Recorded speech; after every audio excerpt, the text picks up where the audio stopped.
저희가 지난 5일 동안요, 성경의 인물들을 통해서 여러 신앙의 교훈들을 도전받고 있습니다. 아벨을 통해서는 우리의 신앙의 때때로 대가나 보상이 없을 수 있지만 우리의 삶을 하나님이 영원히 기억하시고 또한 믿음으로써 우리의 삶을 주님이 증거하신다는 것, 이것을 우리가 다시 한번 깨달았습니다. 가인을 통해서는 우리의 삶이 우리의 상태에서 기인된다는 것을 깨닫고 건전하지 않은 상태에서는 모든 것을 잠시 멈추고 행동하고 결정하자, 이것을 올해 우리가 결단했습니다. 에녹에 대해서는 에녹이 하나님과 동행하였다는 것은 그의 삶의 원리와 방식이 하나님으로부터 시작되었다는 것을 깨닫고 올 한 해 우리의 삶 역시도 주님으로 인한 삶을 살자, 이렇게 결단했습니다. 노아를 통해서는 주님의 말씀을 붙들고 끝까지 우리의 삶을 살아내므로 완악한 이 시대 가운데 하나님의 위로가 되는 인생을 살자, 이것을 깨달았습니다. 그리고 어제는 아브라함을 통해서 구원자 하나님, 창조주 하나님을 향한 우리의 믿음이 다시 한번 뜨겁게 열망되기를 기대했습니다. 이렇게 새해 벽두부터 계속해서 신앙의 강한 겉면이 새벽 미명의 시간에 들려지니까 좀 고단해 하실지 모르겠는데요. 그러나 오늘 우리가 나눌 이삭이라는 사람을 통해서는 우리는 믿음으로 삶을 살아가고 또한 신앙으로 결단하며 우리의 삶을 살아낼 때 하나님께서 오늘 우리를 위로하신다는 사실을 오늘 본문 말씀을 통해서 확인하고자 합니다. 하나님은 소위 이제 이신론이라고 해요. 주님이 이 세상 천지를 창조하시고 우리를 이 땅에 그냥 믿음으로 열심히 살아가도록 방치하시는 분이 아닙니다. 믿음 때문에 그리고 신앙 때문에 삶을 견인하면서 살아가는 성도들을 주님은 시시각각 찾아오셔서 반드시 위로하십니다. 그런데 여기서 이제 한 가지 중요한 점은 하나님의 위로의 방식과 그리고 내가 기대하는 위로의 방식이 때때로 좀 다를 수가 있다는 것입니다. 오늘 우리는 바로 그 부분을 오늘 본문의 말씀을 통해서 함께 나누려고 합니다. 오늘 본문을 통해서 나눌 인물은 이삭입니다. 이삭에 대한 성경의 증거는 그다지 좀 많지가 않은데요. 단독 증거는 26장이 전부이고 창세기 22장에서 모리아 산에서 바쳐진 이야기, 그리고 오늘 본문 말씀에서 혼인하게 된 이야기, 그리고 단독 증언으로서 창세기 26장, 그리고 그 이후에 야곱과 에서를 강복하는 이야기 등이 전부입니다. 우리가 보통 창세기서를 들여다보면 아브라함과 이삭과 야곱의 하나님이라는 말을 많이 듣게 되는데요. 대표적인 믿음의 이 세 명의 선조 중에서 가장 적은 분량으로 삶이 전해지는 사람이 바로 이 이삭입니다. 왜 이삭의 삶이 이렇게 적은 분량으로 전해졌느냐에 대해서는 학자들 간의 이견이 좀 있는데 거의 대부분의 중론은 아마도 이 이삭이 믿음으로써 신실하게 삶을 잘 살아냈기 때문에 그다지 담을 만한 이야기가 없었다는 것이 이제 중론이에요. 그래서 삶이 평안하고 믿음으로 신실했기 때문에, 그러니까 당연한 것은 이제 성경에서 말하지 않는 것이죠. 야곱처럼 사기도 좀 치고 계속 딴짓을 하면 이제 할 말이 좀 많아지잖아요. 그렇지가 않아요. 그리고 간증도 그렇죠. 간증도 막 젊은 날에 아주 망가진 인생을 살다가 확 돌변해야 할 말이 많죠. 그렇죠. 그런데 어렸을 때부터 전 모태신앙으로 교회 생활 열심히 하고 잘 자랐으면 별로 할 말이 저만 없나 보네요. 네, 그렇거든요. 그래서 이제 이삭에 대한 증언이 좀 작은 이유는 그가 신실한 삶을 살았고 그 삶이 평안했기 때문이다, 이렇게 보통은 해석을 합니다. 특별히 오늘 본문의 말씀은 이삭이 리브가를 만나서 결혼을 하는 장면인데요. 이 말씀은 배경이 좀 상당히 중요합니다. 이삭이 어떤 배경 속에서 결혼을 합니까? 그의 어머니 사라가 죽은 뒤에 마흔이 되어서야 결혼을 합니다. 실상 이삭은 사라가 늦은 나이에 기적적으로 출생한 아들이었기 때문에 그의 어머니에게 막대한 사랑을 받았던 것으로 추측됩니다. 그렇죠? 한 100세 가까이 돼서 90세가 돼서 이 아들을 낳았습니다. 그러니까 그의 어머니 사라가 얼마나 이 아들을 귀하게 여겼겠습니까?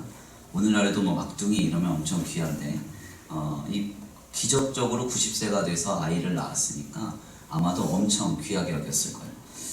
문제는 그런 그의 어머니가 세상을 떠났을 때 이삭은 매우 큰 슬픔과 충격에 휩싸였다는 것입니다. 결국 62절 말씀에 따르면 이삭은 어머니를 여의고 네게브라는 지역에서 살고 있었다고 성경에서 전합니다. 이 네게브라는 이 지역은 이전 번역에서는 일반적으로 남방이라는 번역으로 이렇게 우리에게 전해졌었는데요. 실상 이 지역은 광야로 번역되는 것이 좀 더 적절합니다. 즉 이삭은 어머니를 여인 슬픔이 매우 커서 광야와 같은 곳에서 무작정 살아가고 있었던 것입니다. 그래서 리브가가 이삭을 처음 봤을 때 뭐라 그래요? 저기서 방황하는 이가 누구냐 이렇게 얘기를 하잖아요. 그러니까 막 애가 정신이 애가 그러면 안 되네요. 마흔이 돼요. 저보다 나이가 많아요. 근데 이제 얼마 방황하고 있는 겁니다.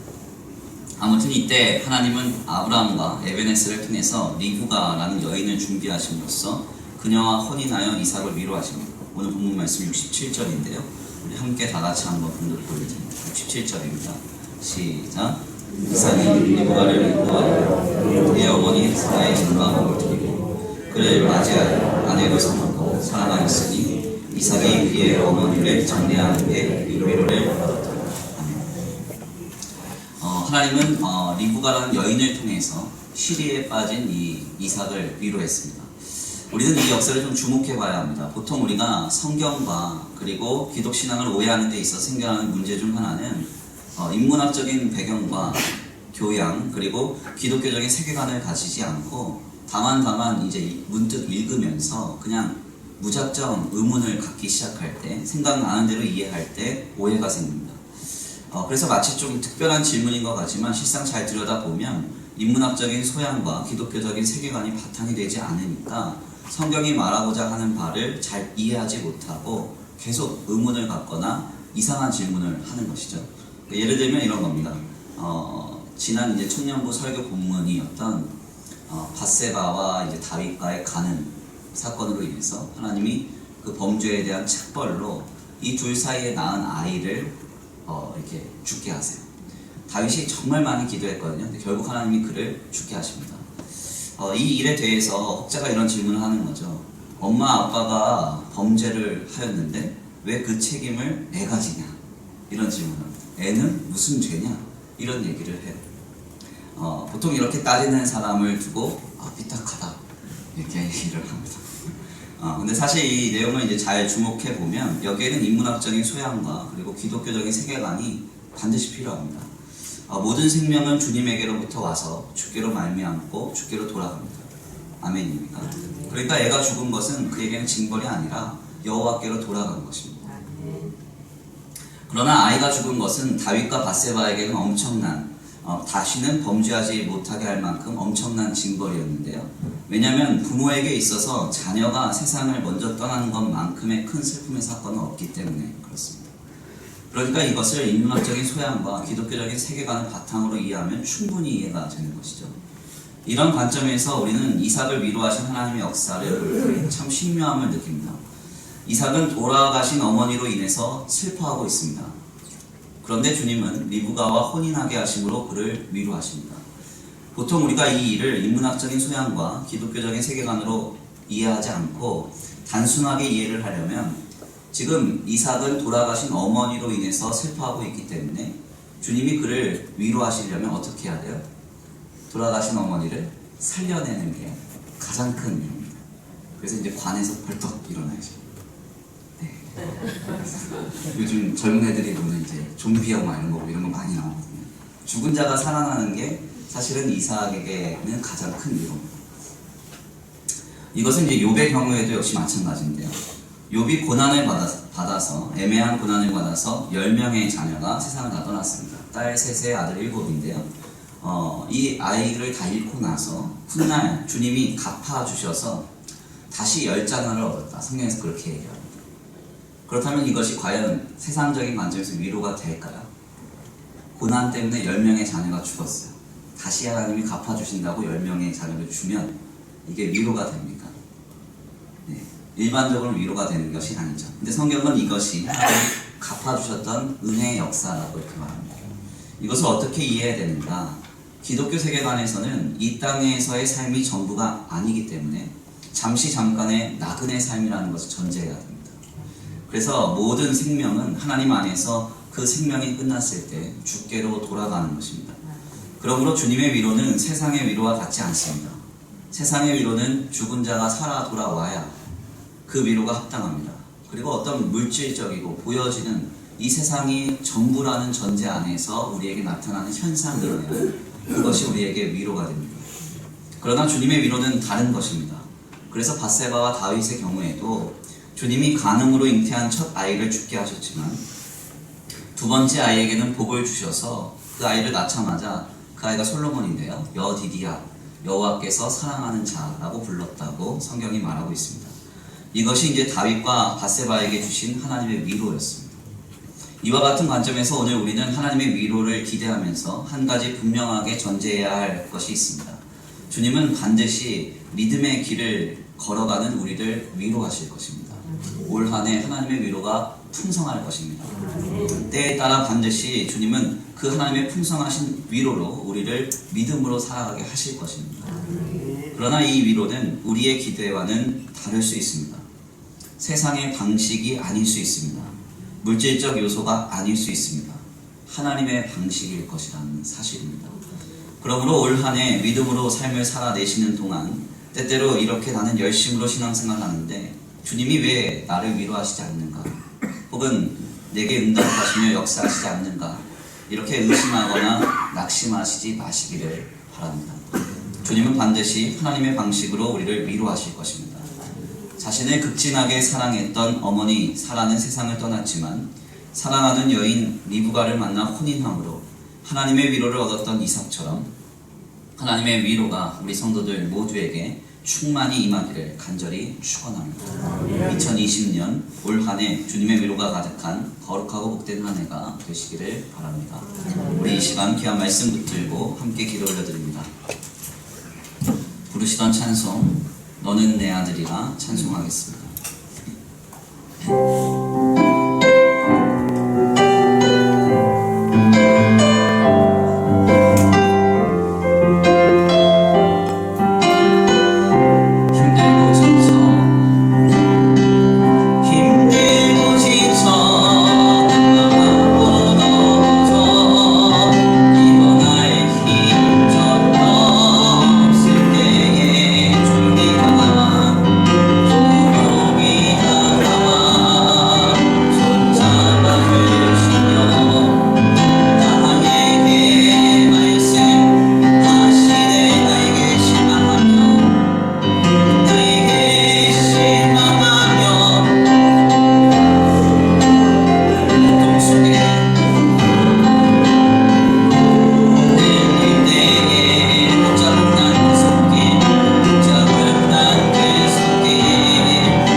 주시옵소서.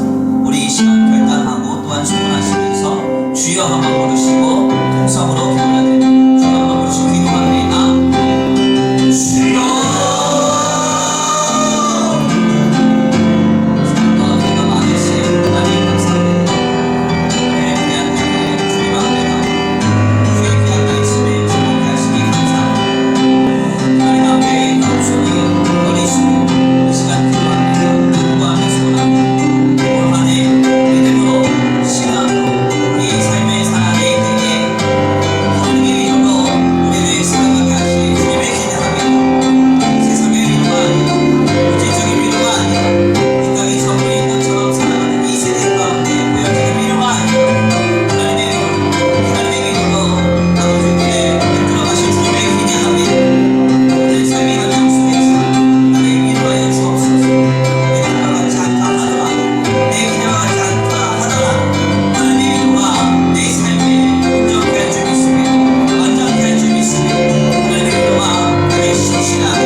사랑과 은혜가 많으신 하나님 감사합니다. 오늘 귀한 자리에 주님 앞에 나와 주의 귀한 말씀을 상고케 하시니 감사합니다.